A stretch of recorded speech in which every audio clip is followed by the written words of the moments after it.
The hum of the ship was a familiar lullaby to Jack Carson. He stood shirtless in the dimly lit cargo bay, the lights flickering with that same unreliable rhythm they always had aboard the Valkyrie. His abs gleamed with sweat from the gravity-adjusted workout he'd just wrapped. He wasn't military anymore, but old habits die hard. That's when he heard the hiss of the airlock behind him. Jack turned slowly, towel slung over one shoulder. And there she was. Not her exactly. It was the clone. 7 feet of red skin, silver hair cascading like a waterfall of starlight, eyes glowing like twin supernovas. The black and gold outfit hugged her form like it had been vacuum-sealed to her muscle-toned body. And the curve of her belly undeniable now. "She wants to talk," the clone said. Jack blinked. "Who?" The clone smiled, wicked and soft. "The real queen. She knows." 3 months earlier, Jack had made first contact. His ship had been scavenging around the outer belt near the Jarnex Nebula when the signal came. It was old, encoded in a format Earth hadn't used in centuries, but it bore the unmistakable hallmarks of intelligent design. Jack followed it to a hollow moon, cracked and glowing with a faint green pulse. He didn't expect to find her. She was in stasis, but the readings said she wasn't human. Not even close. Yet something about her, the symmetry of her features, the almost calculated perfection of her form, felt designed to be familiar. Attractive, even. He brought her aboard, not knowing what else to do. Over weeks, he fed data into her containment chamber, language files, history logs, music from old Earth. When she woke, she spoke his name without learning it. Jack. They talked. A lot. She was curious, constantly asking about Earth, humans, desire. Her name was Vara 9, but she said she was a clone of someone far more important. Jack never meant for things to go that far. But one night, after 2 bottles of synthesized wine and a slow dance to a Bowie track, they kissed. And from there, nature, or the galaxy's warped version of it, took its course. Now here he was, standing in front of a pregnant clone, being summoned by the original. The real queen didn't arrive by ship. The sky just opened. A rift, like someone had torn space itself. She stepped through in a beam of obsidian light, cloaked in something that shimmered between dimensions. Her presence hit the crew like gravity itself had doubled. Jack felt her in his chest before he saw her with his eyes. And when he did, he knew. This was no clone. She was older. Not in years but in presence. Her red skin seemed to ripple with power. Her silver hair floated like it was underwater. Her eyes locked onto his and peeled back every secret he'd buried. Every thought. Every desire. She spoke without moving her mouth. Her voice echoed inside his skull. "You dared touch what was mine." Jack should have been terrified. But instead, he felt heat. Not anger. Not fear. But something like fascination, like being caught in the gaze of a lioness. "She wasn't property," Jack said aloud. "She was me." The clone stepped between them, protective. The queen waved a hand, and the clone floated, suspended midair like a marionette on invisible strings. "You changed her. She created life. A first." The queen stepped forward, closer than comfort should allow. "Now I want to know what she knew. I want to feel what she felt. I want to understand why she chose you." Jack didn't say no. He should have. But part of him wanted to know too. So he let her into his ship. Into his mind. Into his world. The queen didn't sleep. She watched old movies with him, always curious about romance and war and sacrifice. She asked endless questions about emotion, instinct, trust. About the irrational things that made humans so reckless and so resilient. One night, she sat beside him in the galley. The clone, Vara 9, slept in stasis, nearing term. Jack watched the queen with guarded curiosity. She stared at the stars outside. "Do you believe in fate?" she asked. Jack scoffed. "I believe in choices. You think your choice created life? Ours did." The queen leaned in, inches from him. "Then show me." Her lips brushed his, electric. And for a second, Jack wasn't sure if he was falling into love or into some alien game he didn't understand. But he didn't pull away. The clone went into labor 2 days later. The ship AI had never handled a birth. Neither had Jack. But the Queen took over, guiding with precision and calm. When the child cried, Jack felt something break in him. Not fear. Not confusion. But awe. The Queen held the newborn, not like a ruler or a scientist, but like a mother. Her expression softened, something ancient in her eyes. She will be the first of many, the Queen whispered.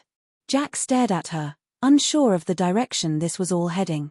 And you, Jack Carson, she said, looking up at him, have made a ripple in the Empire. His heart skipped. What empire? The Queen only smiled. And for the first time, Jack realized he might not be the one leading this story. He might just be the first chapter. Jack stood at the viewport, watching the stars shift as the Valkyrie slipped back into silent drift. The child, his child, slept in the incubation chamber, wrapped in layers of protective gel and cradled by a cradle of artificial womb systems. But it was her soft breathing that haunted him. Not the Queen. Not Vara 9. The baby. She was unlike anything the universe had seen before. Human genes and something else. Something more. Every scan showed accelerated development, neural spikes off the charts, and a metabolic efficiency that had the ship's AI rewriting medical protocols on the fly. Jack didn't know what she would become. But she wasn't just his daughter. She was a message. A message the galaxy had heard loud and clear. It started with a pulse. A ripple of energy across subspace. The Queen said it was instinct. The child's first breath sent out a signal. A kind of psychic tremor. Within days, they weren't alone. A ship appeared. Not through space, but through space. A folding, crackling tear. It was made of obsidian alloy and emitted no readable signals. No life signs. Just a presence. Jack felt it in his spine before he saw it.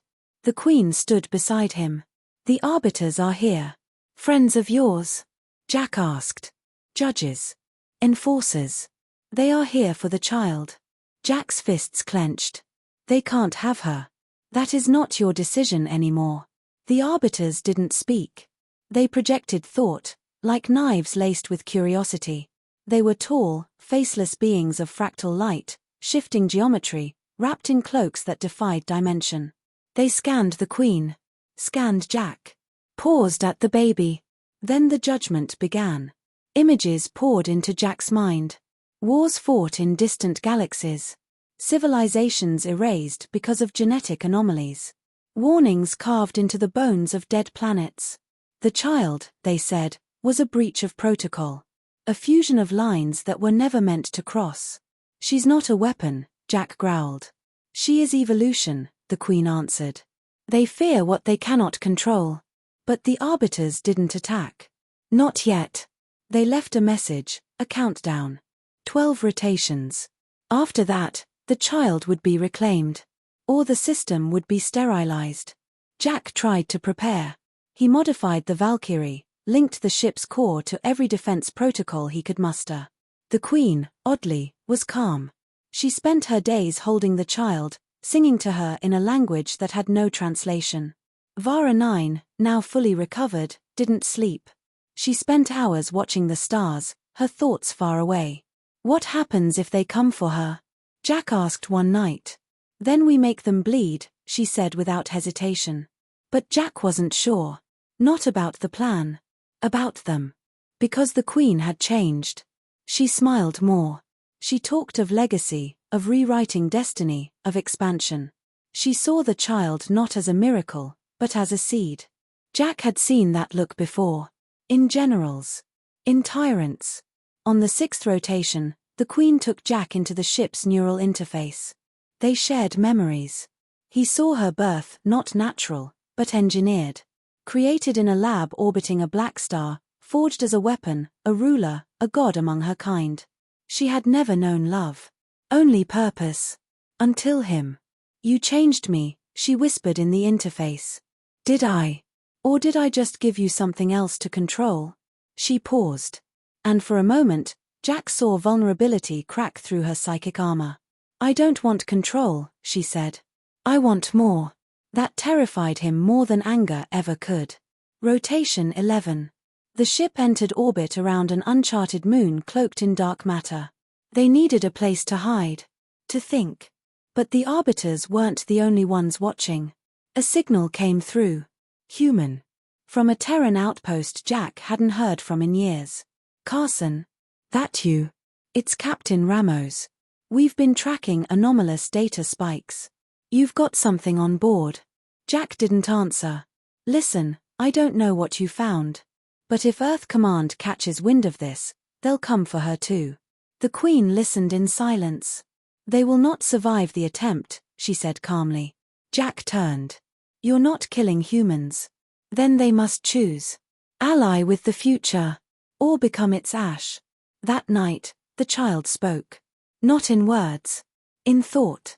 She reached into Jack's mind, barely a week old, and showed him visions. Of cities floating above gas giants.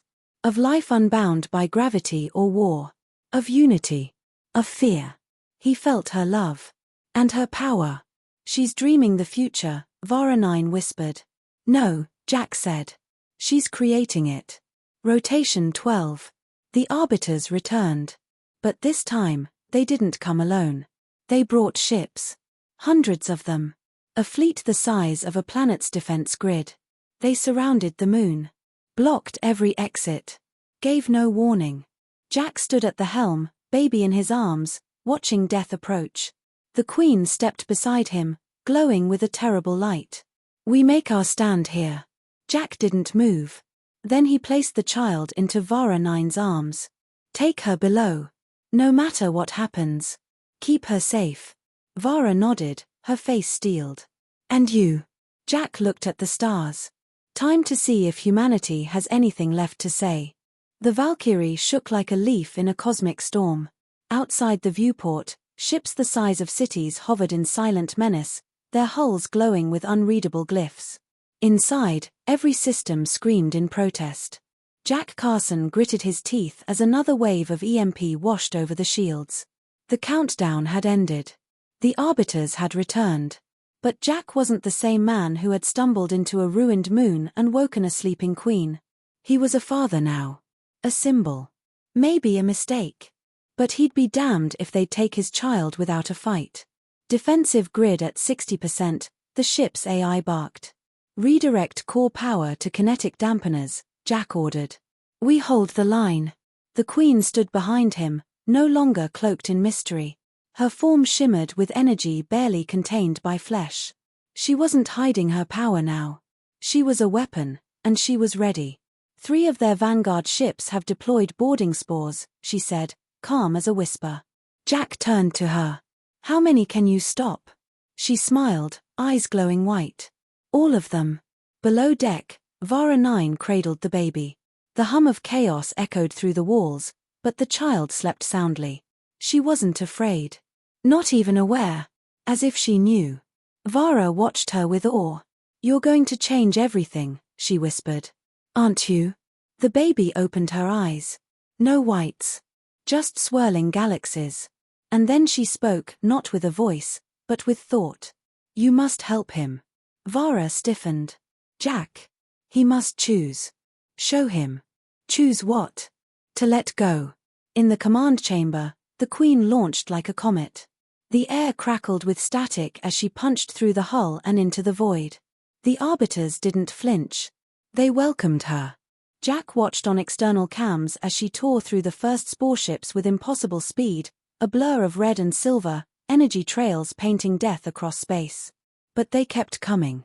They always kept coming. Sir, the AI said, energy spike detected inside the ship. A pulse from the child's chamber. Jack ran. Vara stood in the nursery, light pouring off the child in waves. Jack felt it before he saw it, a presence, vast and alien, inside his mind. Not invasive. Curious. Protective.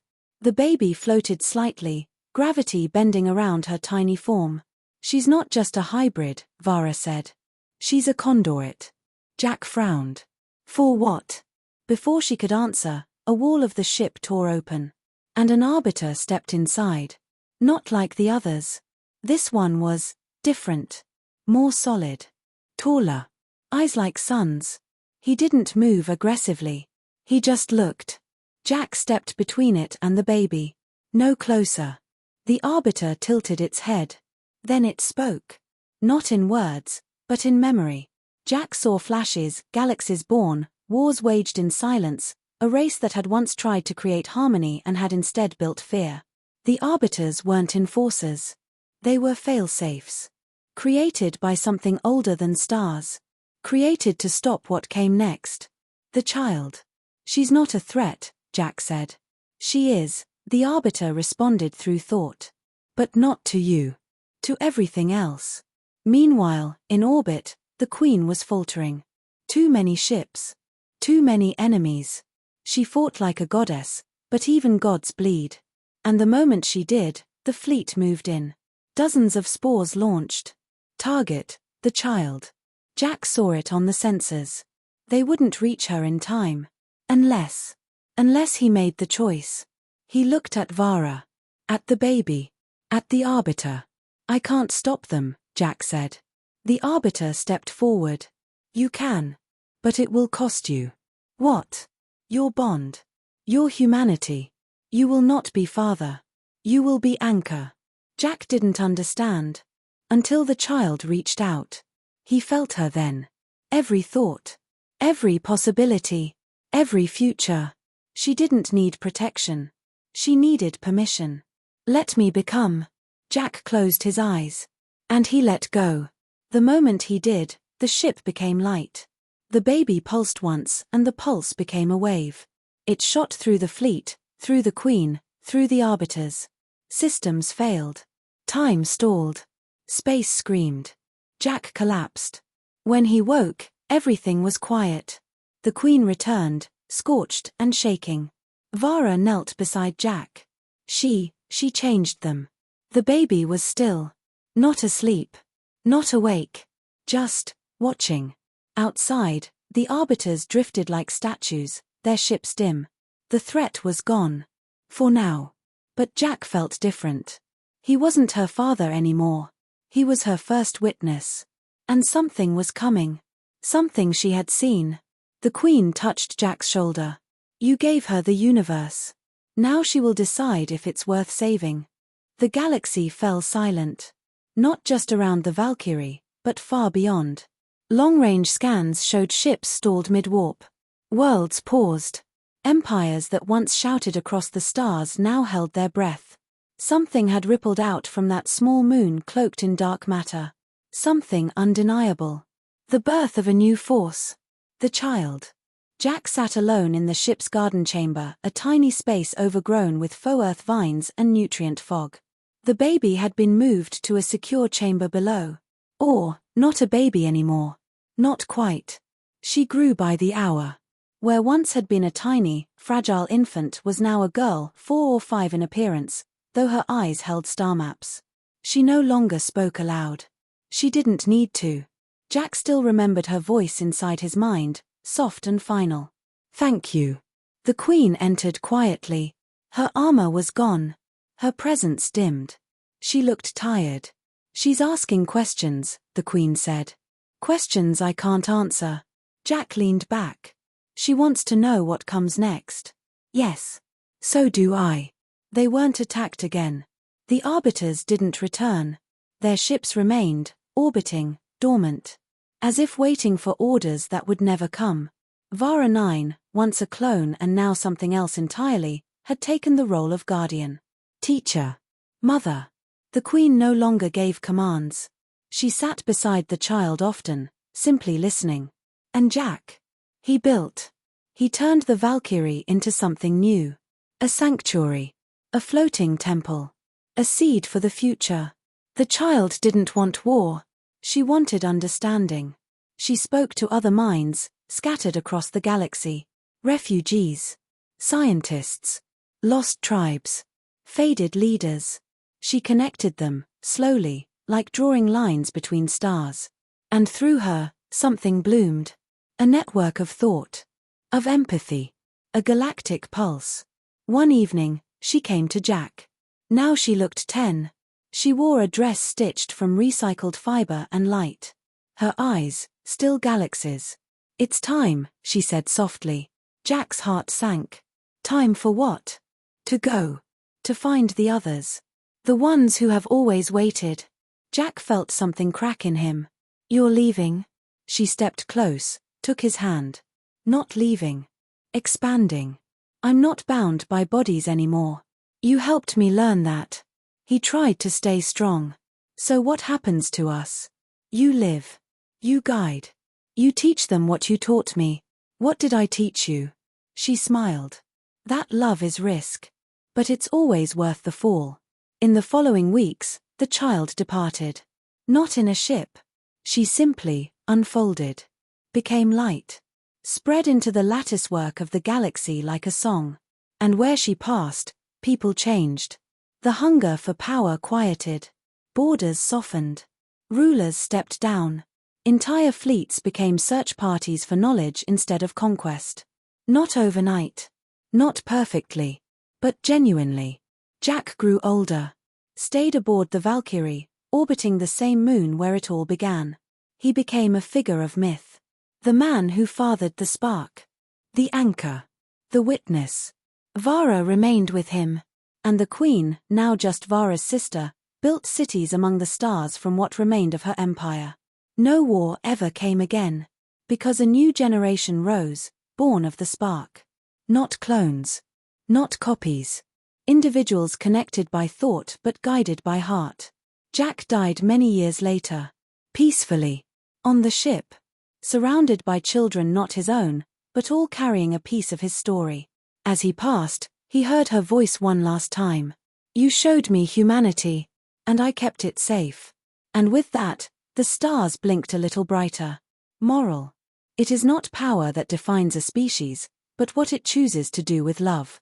Connection, not control, is the force that reshapes the universe.